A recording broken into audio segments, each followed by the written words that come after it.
Welcome to 3DOptix Tutorials. Today we are going to review the grouping feature in 3DOptix.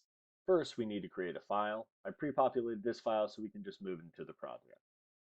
Okay, now grouping objects is another great and powerful feature of 3DOptix that allows us to create optical subassemblies that consist of multiple objects, either optics or CAD parts. The first thing we're going to do is add two light sources. So we'll add one light source, and we'll add another one. And we're going to change some properties. First thing, we're going to move it to the origin. We're going to move it to the origin and +1. Then we're going to go to the light source settings. We're going to change the 3D layout to 100 rays. We're going to change this light source to red. Now, one thing we're also going to add is a 5-degree offset. So we're going to use this like a divergence source. Now we'll go to the second light source and basically do the same thing. Go -1, set it to the Z origin, and set this to -5. We'll change the 3D layout to 100 rays, and we'll change the output to be blue. And this is just a appearance thing. Okay, great. Let's hit propagation simulation. Perfect. Okay, now the light sources are still the same color because we have to go up here to View and change Ray Color Palette to User Defined Colors. Okay, now they're red and blue. Perfect.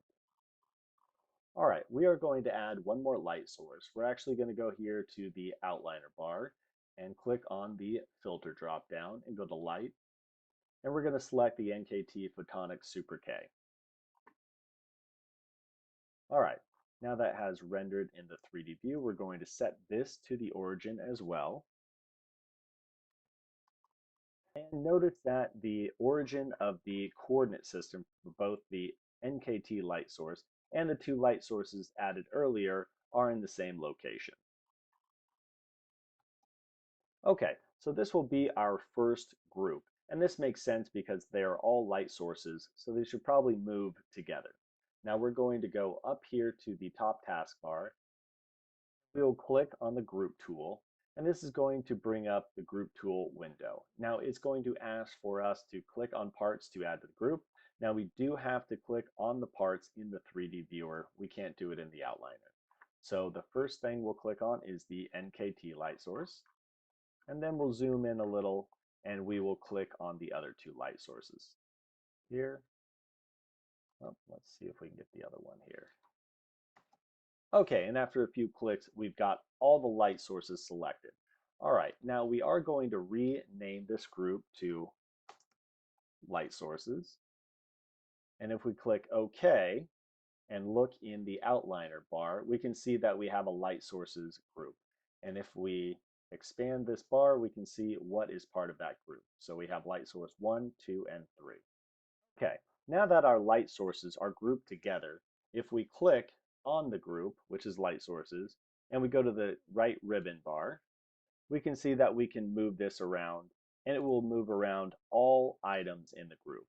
Now this is a little bit low, as we can see it's sticking through the breadboard, so let's raise that up a little bit. Okay, and if we click on the -X, we can make some more fine adjustments. Okay, there we go. Now our light source is lined up with the breadboard. Go ahead and hit propagation simulation. Okay. Now that we have our light sources group, we're going to create a second group composed of the mount, optic, and detector for our system. So the first thing we'll do is add a detector. We'll just move this guy back here for now. Now we're going to go up to the outliner bar, and we're going to search for a cage system. Now let's expand the outliner bar. Okay, so we're going to go use this 30mm cage plate for 20mm optics. We're actually going to grab two of them. For the one in front, we are going to extend the cage rods. Let's go to 200. All right, great. And then we're going to bring the second cage rod onto the cage rods. And we'll move this to 50. That's a little close. Let's move it to 100mm on the cage rods. Okay, perfect. Okay, now we're going to add an optic to put in one of the cage plates. Let's go ahead and open the optics menu and let's search for a 20 millimeter optic. Okay, so we're just going to search for the first lens that looks good. This is a 20 millimeter achromat. All right, that looks good. Let's select that. Okay, so we are going to move this optic and select the mount as the reference frame so we can set it easily in the mount. So we'll go to one of the cage plates, select its coordinate system, and then if we set the position to 0, 0, it will now reside in the mount. Okay, great. Maybe move that up just a little bit. There we go. Okay, so let's minimize the outliner bar, and now let's group our new optomechanical detector system. So we'll use the group tool again, and it'll tell us to add parts to the group. So we'll go ahead and select each part individually.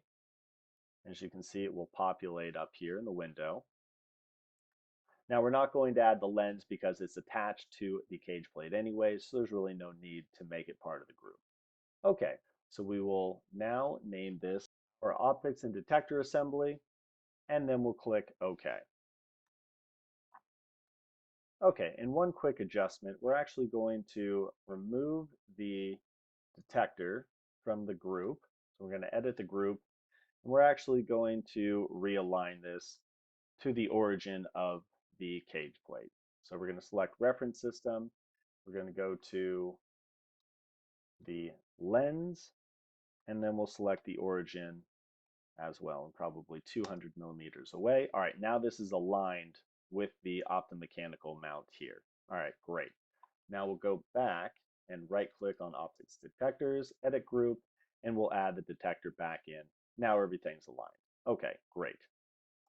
Okay, now we have two item groups, or optics and mechanics groups here, and this kind of makes sense because in a real optics system, we would probably want to move the light sources in tandem and move the optomechanical and detector system as well. Now, one thing to note is if you click on either of the groups, you will have an option here to move rotate with the right ribbon bar, and you can move and rotate the entire group. As you can see, everything moves, not just one component. Okay, we're going to maximize the outliner bar and just click parts here. Go over a few extra options we have with groups. So if we right click on the group, we can ungroup everything. We can hide the group. If we click that, the group goes away. Let's go ahead and show that. We can also edit the group. That'll bring up the group tool window, and we can add and remove light sources. Go ahead and cancel that. You can also move rotate, and that'll bring up the right ribbon bar. And finally, we can change the label if we want to change it later, if we've added additional optics, or if we combined two subassemblies. Now, generally, when you are building an optical system, it's always a good idea to model the components in mounts and in their respective positions to really get a good idea of separation between optics and optomechanical mounts. This way, you do not find later on in the design process that a mount is in the way of a camera's field of view or is clipping a light source. Okay, now as we add components to our optical system, we also may want to group groups together. Let's see how we can do that. If we go back up to the group tool, and we can click on parts to add group. So if we click on a component on each, we'll actually add that entire group to the new group. So now if we click on the cage plate, we can see we have our light sources group and optics and detector group in the new group. And if we click OK, we will create a new group. All right, great. And again, now that this is one entire group, we can move around all objects in that group in the 3D layout. All right. Okay, and finally to finish this design, we're going to ungroup the two groups and we're going to move the optomechanical detector section up to where the light source is. Okay, now we have lined up the optomechanical mount system with our light source. Let's go ahead and propagate simulation. Okay, great. And we can see the light source going through the cage plate, through the lens, and onto the detector. And we can also see now that our light source is getting clipped by that second cage plate. Grouping is a great way to keep your optical system organized and update object groupings as you continue adding components and subassemblies.